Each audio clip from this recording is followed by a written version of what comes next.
And hello, everybody. Welcome to another week in project management. This is good stuff, but this is probably one of the hardest lessons only because, and it's really not that hard, but it's only because most of us have never had an opportunity to work contracts in depth.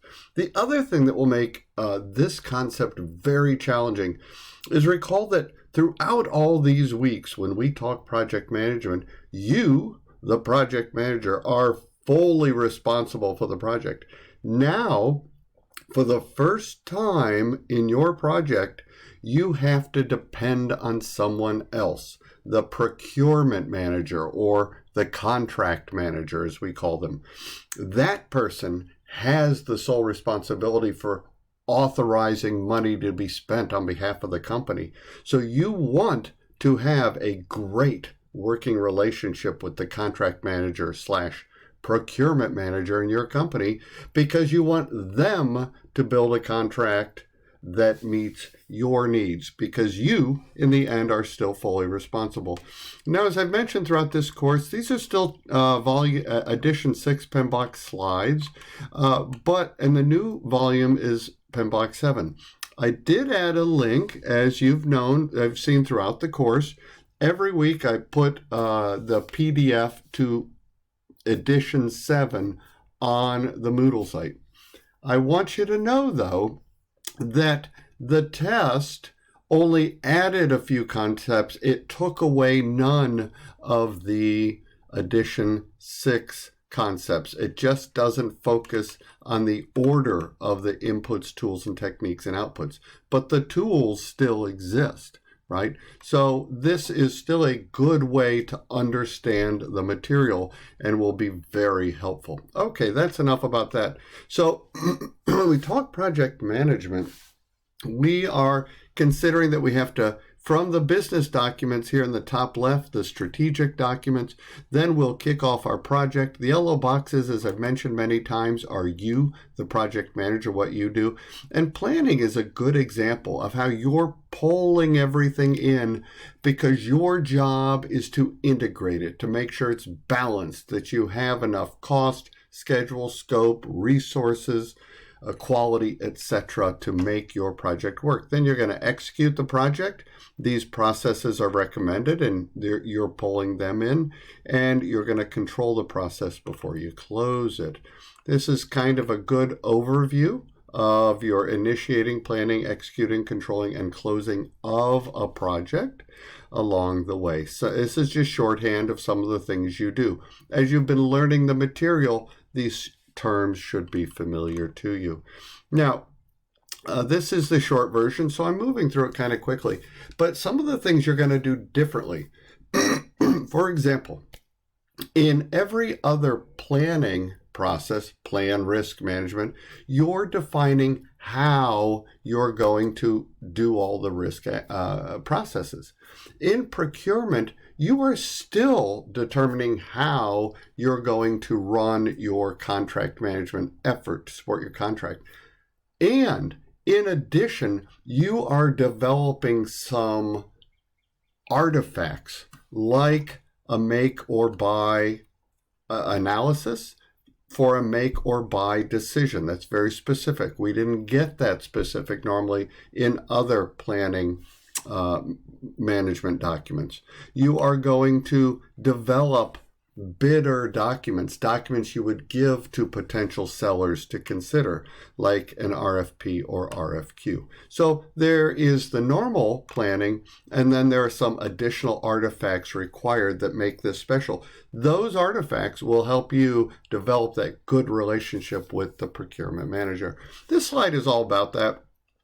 This is talking about the procurement manager and some of the things, conversations you'd want to have with them. It's really about the relationship, so pause and review that.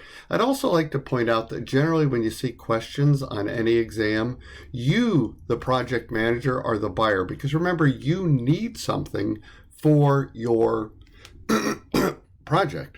And so you're going to do this make or buy decision and build these procurement documents so that the seller can review them and offer a bid.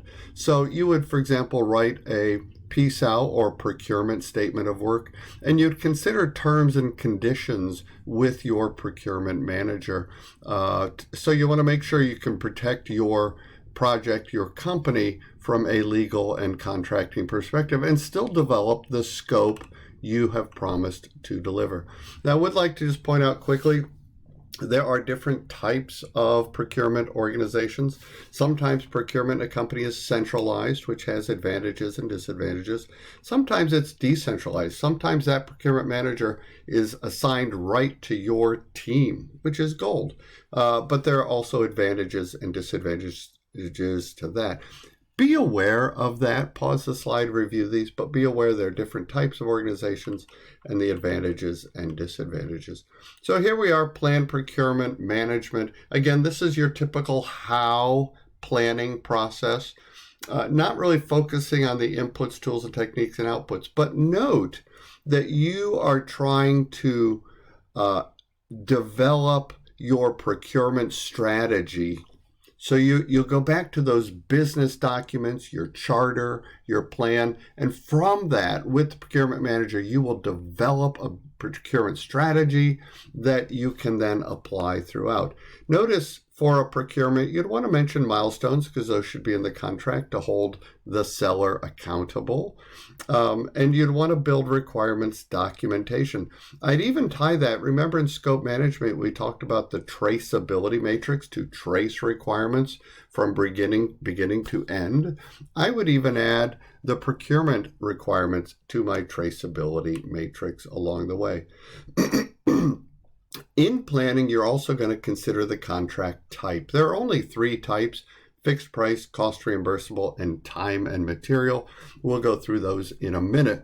But notice also that you'd want to ask the company if they have a pre-approved seller list. That's where you'd start looking right away. Now this slide is meant to, so I have the contract type across the top, fixed price, which is the most common type of contract, time and material, which is often considered a hybrid of fixed price, and the last one, cost reimbursable. So fixed price has a nickname called lump sum. Basically, here are all my specific requirements I need you, the seller, to build. If you do it, when I get it, boom, you get a lump sum of cash, right? Even exchange. Time and material is, well, let's go over to cost reimbursable. Cost reimbursable says, I'm going to reimburse your costs as specified in the contract and give you an incentive or an extra fee for completing this work. There are various types of cost reimbursable and fixed price.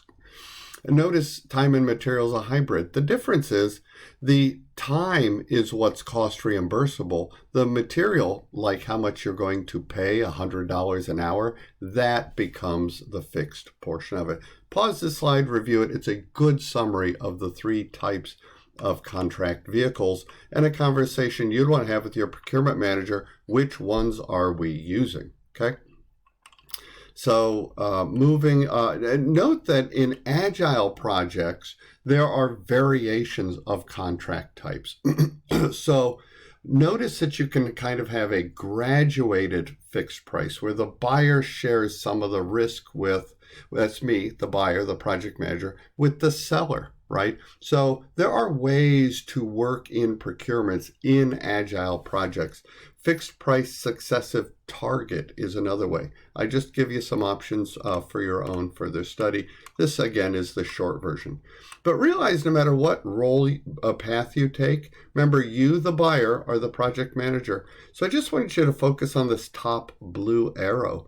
Notice that your least risk procurement type, contract type, is any fixed price, and they get more risky as you move left. They get less risky as I move right on that colorful scale.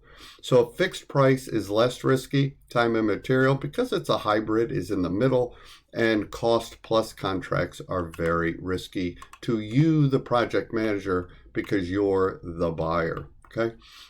These are some examples of fixed price contracts. You can pause. It's really self-explanatory. I walk you through it. And here's the formula down here that I used to determine it. These were the details up top. That's pretty self-explanatory. This is another similar question that you can use it's just meant as an example. Pause the slide, work through it, answer the question. If you want to know the answer, send me a note by email. I'm happy to fulfill it. Now, one thing I wanted to point out in fixed price contracts is that if I give an incentive fee, it means I'm going to incentivize the seller. I'm going to share some of the extra profits if they finish early, and I'm going to share some of the loss if they go late. I do that because I know what they're building is hard and we're not sure, right? So I'll share that. But notice there's a PTA, point of total assumption. That's where the seller assumes all losses. I'll help you with the losses like an 80-20 split. I'll do 80%, you do 20. But at some point, I will set in the contract, no, you now are fully responsible for all losses from here on out. That will motivate the seller.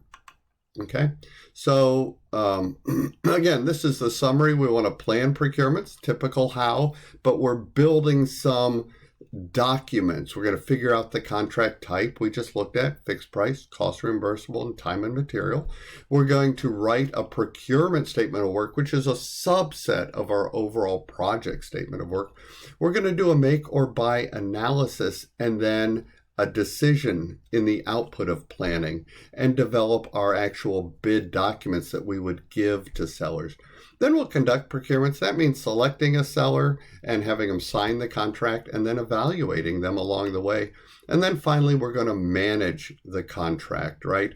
The buyer-seller relationship, still working with the procurement manager. We're going to do inspections and audits and earned value analysis. We talked about that in cost management.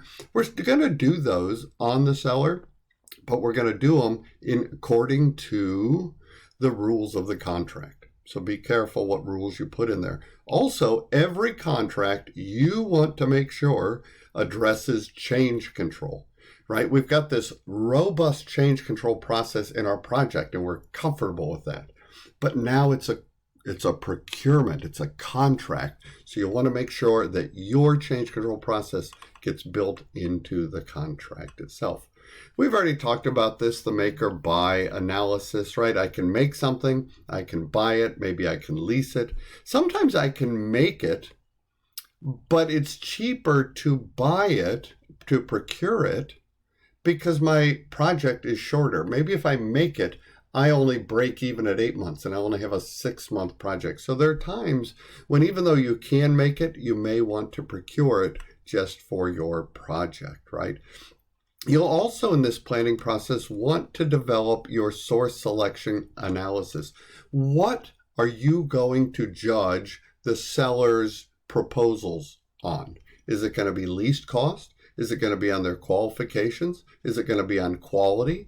Is it going to be they're a sole source, right? Which is used as an exception where the buyer, me, the project manager, I ask for a specific seller. That's sole source, right? Single source would be there's only one seller out there in the world and I have to use them. But or some variation of these in your source selection analysis, okay? We've already talked about procurement strategy, bid documents, make or buy analysis.